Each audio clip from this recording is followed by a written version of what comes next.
हम इससे पहले चर्चा को आगे बढ़ाएं उससे पहले शिवराम है दिल्ली से टेलीफोन लाइन पर। शिवराम जी, सवाल पूछिए।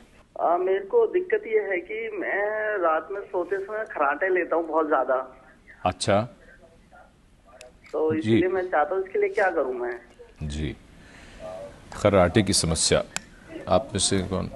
डॉक्टर शर्मा बताइए साहब, क्या किया जाए? तो बहुत लोगों की समस्या है। पिछले ज़माने में ऐसे कहते थे कि जिसने खर्राटे लिए तो वो साउंड स्लीप है, जैसे आप मेरे से क्वेश्चन पूछ रहे थे, मतलब घोड़े बेच के सो रहा है। पर ऐसे जितनी रिसर्च हुई है उसके साथ चेंजेस आई हैं समझने में स्लीप को, और जो खर्राटे लेते हैं अगर ओकेजनली कभी कभार लेते हैं फिर तो ठीक है, पर अगर ये रेगुलर फीचर है, जैसे हम बोलते हैं हैबिचुअल स्नोरिंग, इसका मतलब है 3 नाइट्स पर वीक, तो इसका मतलब है ये अब नॉर्मल है। और जैसे ये कह रहे हैं कि बाकी लोगों को, हमारे घरों में आमतौर पे 1 या 2 कमरे होते हैं, उसमें 3-4 लोग सो रहे होते हैं, तो स्वाभाविक है कि साथ वाले लोग डिस्टर्ब हों और पेशेंट को हैबिचुअल स्नोरिंग हो सकती है। तो जी, ये इम्पॉर्टेंट है कि पहले अपना जांच करवाएं। मैं इसके बारे में कहूँगा कि डेंटल सर्जन, ईएनटी सर्जन, जो मैं कह रहा था मल्टी स्पेशलिटी, यहीं पर रेफ़र कर रहा था कि पहले तो ये देखें कि कोई जैसे बच्चों में टॉन्सिल की वजह से भी खर्राटे आ सकते हैं। बड़ों में अगर नाक टेढ़ी है, नाक की जो सेप्टम होता है वो टेढ़ा है, या उसके थ्रोट में कोई प्रॉब्लम है, तो ये ईएनटी सर्जन ठीक कर सकता है। पहले उसका जांच करेगा, उसके बाद डेंटल सर्जन को ज़रूर कंसल्ट किया जाए, स्पेशली छोटे बच्चों में जिनको जॉ की और लोअर जॉ की प्रॉब्लम होती है, छोटा होता है तो उनको भी खर्राटे आ सकते हैं, और नींद का, स्लीप एपनिया का प्रॉब्लम हो सकता है। इनको मॉडिफाइएबल या करेक्टेबल फैक्टर्स कहा जाता है, रिस्क फैक्टर्स, तो ये इम्पॉर्टेंट है। उसके बाद देखा जाए कि जैसे स्लीप एपनिया के साथ इसका भी बहुत गहरा रिलेशनशिप है, और स्लीप एपनिया का आपने दिखाया कि मशीन से ट्रीटमेंट होता है, वैसे भी लाइफस्टाइल चेंज होने से, वेट रिडक्शन से होता है। तो पहले तो ईएनटी से क्लियरेंस लें और डेंटल का ये करवा लें। उसके बाद फिर कुछ सिम्टम्स पूछे जाते हैं स्लीप स्पेशलिस्ट द्वारा, वो ये हैं कि रात को फ्रेगमेंटेड स्लीप तो नहीं आती, बार बार पेशाब करने के लिए उठना तो नहीं पड़ता, या मॉर्निंग में उठते हैं बहुत इरिटेबिलिटी रहती है, या कंसंट्रेशन की प्रॉब्लम रहती है, ऐसा लगता है कि मैं सोया ही नहीं, I don't feel fresh in the morning, या किसी को हेडेक होती है, ड्राई माउथ है, तो इसका मतलब ये स्लीप एपनिया अंडरलाइंग हो सकता है। तो इंटरनल मेडिसिन के फिजिशियन के पास जाएं, इंटर्निस्ट जिसको हम कहते हैं, या फिर स्लीप स्पेशलिस्ट के पास जाएं। तो लेबॉर्ट्री में ये टेस्टिंग इसका बहुत ज़रूरी है, तो इसको स्लीप लैब में रेफ़र किया जाता है। पहले सब कुछ ये होना चाहिए, उसके बाद ही जी इलाज किया जाए। डॉक्टर बनाली, ये बताइए, बात जो कुल मिलाकर आ रही है, डॉक्टर शर्मा ने कहा कि पहले कहा जाता था खर्राटे का मतलब गहरी नींद, तो खर्राटे किसी भी व्यक्ति को, जिसको भी आते हैं, वो एक नॉर्मल यानी सामान्य स्थिति नहीं है? खर्राटे नहीं आने चाहिए कायदे से? नहीं, ऐसी बात नहीं है। अच्छा। खर्राटे 35 से 45% लोगों को होता है, आता है, हमेशा वो पैथोलॉजिकल नहीं होता है। तो एक तो होता है सिंपल खर्राटे, दूसरी होता है खर्राटे जिसके वजह से जो अपर एयरवे होता है, सांस की नलकी होता है, वो बंद हो जाती है, और फिर ऑक्सीजन सप्लाई रुक जाता है ब्रेन के लिए, फिर ब्रेन जगा देता है, यानी कि डीप स्लीप से लाइट स्लीप कर देता है। फिर the cycle repeats itself repeatedly multiple times over sleep. तो ये होती है फ्रैगमेंटेड स्लीप, जिसकी वजह से स्लीप आर्किटेक्चर ख़त्म हो जाता है और deep restful sleep, restorative sleep होता ही नहीं है। फिर जो बंदा फिर सुबह उठते हैं, जैसे इन्होंने बताया, इरिटेबल, हेडेक, फिर नींद आना दिन में, जैसे इनिशियली होता है कि जब खाली बैठे तब आप सो रहे, झपकियाँ मार रहे, फिर होता है जब ये एडवांस होती है, फिर काम करते करते भी आपको नींद आने लगती है, तो ये बहुत सिवियर स्टेज पे जो होती है। तो ये होता है पैथोलॉजिकल। पढ़ाई करते हो बहुत नींद आती है, खासकर ऐसा कोई सब्जेक्ट हो जो जिसमें दिल न लगे। हाँ बिल्कुल, आप ठीक कह रहे हैं कि स्टूडेंट्स जब हम लोग के पास आते हैं वो बोलते हैं बाकी टाइम ठीक है, पढ़ते समय ही बस नींद आती है। और वो आपने ठीक बता भी दिया कि एक तो उसमें इंटरेस्ट नहीं होता और समझ में नहीं आ रहा। उस केस में तो हम लोग ये बोलते हैं कि पढ़ने के तरीके को अपना बदलिए, उसको ज़्यादा एक्टिवली पढ़िए और कभी कभी हो सके तो ग्रुप डिस्कशन मेथड में भी पढ़ें। और होता भी आमतौर पे एग्जाम से पहले जब स्टूडेंट्स को नींद आ रही होती है और वो नहीं सोना चाहते हैं तो वो ग्रुप डिस्कशन मेथड्स लगाते हैं, जिससे कि उनकी नींद जो है वो थोड़ी टल जाती है। जी डॉक्टर शर्मा, बस एक छोटी सी बात यहाँ पर खर्राटों को लेकर, क्या ये सच है कि 30-35 की उम्र के बाद लोगों में खर्राटे की समस्या अगर नहीं थी तो शुरू हो जाती है अक्सर, और होती है तो क्यों होती है? ये सही है, और मैं यहाँ रेफर करूँगा फीमेल जेंडर को। लेडीज़ में आमतौर पे खर्राटे नहीं आते और स्लीप एपने का प्रॉब्लम बहुत कम होता है, परंतु जब उनकी साइकिल बंद हो जाती है, हार्मोन चेंजेस आ जाती हैं, तो उनको भी खर्राटे शुरू हो जाते हैं। और जैसे क्योंकि उनका साइकिल के बाद यूजुअली वेट गेन होता है, और किसी भी व्यक्ति का आप देखें अगर जैसे जैसे उसकी एजिंग होती जाती है तो वेट तो बढ़ता ही जाता है, तो वेट ओबेसिटी की तरफ जाता है तो खर्राटे शुरू हो जाते हैं। और कुछ ओल्ड एज के साथ भी, इंक्रीजिंग एज के साथ भी इसका रिलेशनशिप है कि मसल की टोन वगैरह कम हो जाती है as compare to younger age, तो मसल की टोन का कम होना भी इसको ऐड करता है।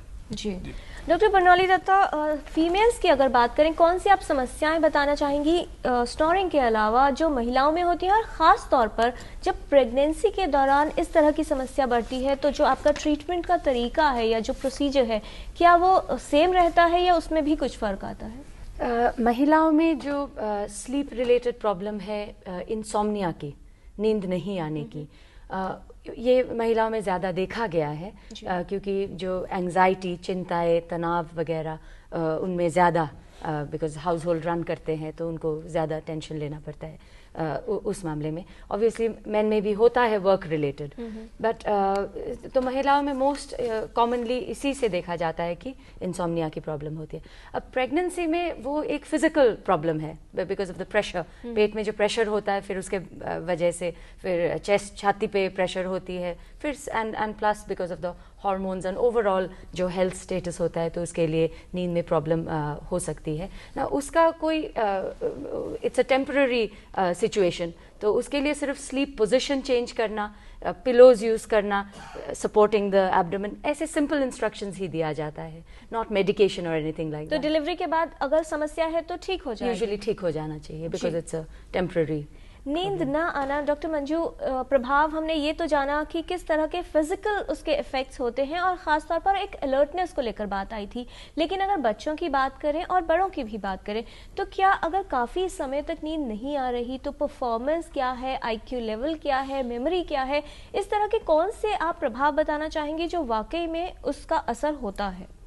बच्चों में, एडोलेसेंट्स में, बड़े लोगों में, ये सब हम लोग ने भी स्टडी करके देखा कि जब नींद नहीं ठीक से होती है तो सबसे पहले तो उनके कंसंट्रेशन पे फ़र्क पड़ता है कि वो जो भी काम कर रहे हैं वो उस पर कंसंट्रेट नहीं कर पाते, और कंसंट्रेशन नहीं करने के कारण बहुत सारी मिस्टेक्स करते हैं। जैसे जिसका जो भी काम है उसमें ज़्यादा एक्सीडेंट्स भी होंगे, मिस्टेक्स भी होंगी, और जैसे स्कूल के बच्चे हैं तो सिली मिस्टेक्स कर जाएंगे, अरिथमेटिक की प्रॉब्लम सॉल्व करने में मिस्टेक्स आएंगी, ऐसे जिसका फाइन मोटर काम है उसमें भी प्रॉब्लम्स आएंगी। इसके बाद में मेमोरी पे इफ़ेक्ट पड़ता है, और मतलब जितनी भी एकेडमिक परफॉर्मेंस कर लो या वर्क रिलेटेड परफॉर्मेंस कर लो, अगर मेमोरी नहीं है, आप छोटी छोटी चीज़ें भूल रहे हैं, आपको याद नहीं रह रही, तो उससे भी बहुत ज़्यादा असर पड़ता है। इसके अलावा प्लानिंग, डिसीजन मेकिंग, इन सब पे भी फ़र्क पड़ता है, और सबसे ज़्यादा जो बुरा असर और पड़ता है कि उसके मूड पे पड़ता है, जो बात बात पे गुस्सा खाना, इरिटेशन होना, और बहुत जो ज़रूरी चीज़ों पे अगर डिसीजन लेना है तो उसके ऊपर बहुत ज़बरदस्त प्रॉब्लम आती है। तो आपकी नींद नहीं आने से आप एक तो अनसेटिस्फाइड हो जाते हो, क्योंकि खुद जो काम आप कर सकते हैं आप उतनी अच्छी तरह से नहीं कर पाते हैं। दूसरा, आपकी इंटरपर्सनल प्रॉब्लम्स आ जाती हैं, क्योंकि आपको दूसरे लोग तो नहीं समझ रहे कि आपको ये गुस्सा इसलिए आ रहा है क्योंकि आपकी नींद पूरी नहीं हुई है, इरिटेशन वगैरह है, तो उसका जो है वाइड स्प्रेड जो है इफ़ेक्ट पड़ता है, और जिसको हम बोलते हैं कि उसकी क्वालिटी ऑफ लाइफ पे ओवरऑल बहुत ज़्यादा इम्पैक्ट पड़ता जी, है। और शायद ये भी कहा जाता है कि जो व्यक्ति है ज़्यादा एज्ड दिखने लगता है डॉक्टर शर्मा, अगर बहुत समय तक सही तरह से नहीं सो रहा। बिल्कुल सही। डॉक्टर शर्मा, जब भी पेशेंट आपके पास आया और ये तय हो गया कि वाकई में इस पेशेंट को नींद की समस्या है, तय होने के बाद क्या कुछ इस तरह की गाइडलाइंस सेट हैं कि अगर समस्या होती है, सही से नहीं सो पाता रात को, तो कुछ खास तरह के प्रोफेशंस या कुछ ऐसे काम हैं जो उसे नहीं करने चाहिए? हाँ, ये बिल्कुल सही है। कुछ गाइडलाइंस ऐसी हैं और हमारे देश में भी गाइडलाइंस बनी हैं। For example Indian sleep disorder association ने इंसोम्निया गाइडलाइंस बनाई हैं जी।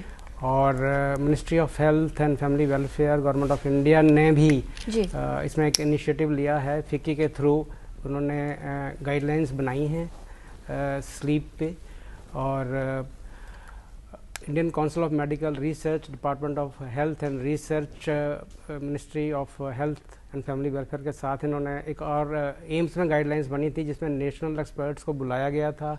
इसमें ENT सर्जन्स, डेंटल स्पेशलिस्ट और इंटर्निस्ट, बेरियाट्रिक सर्जन्स, न्यूरोलॉजिस्ट, सभी तरह के लोगों को बुलाया गया था। उस पर गाइडलाइंस बनाई गई हैं, पर इसमें कुछ रिकमेंडेशंस उभर के आई हैं। अभी नियर फ्यूचर में ये रिलीज होंगी।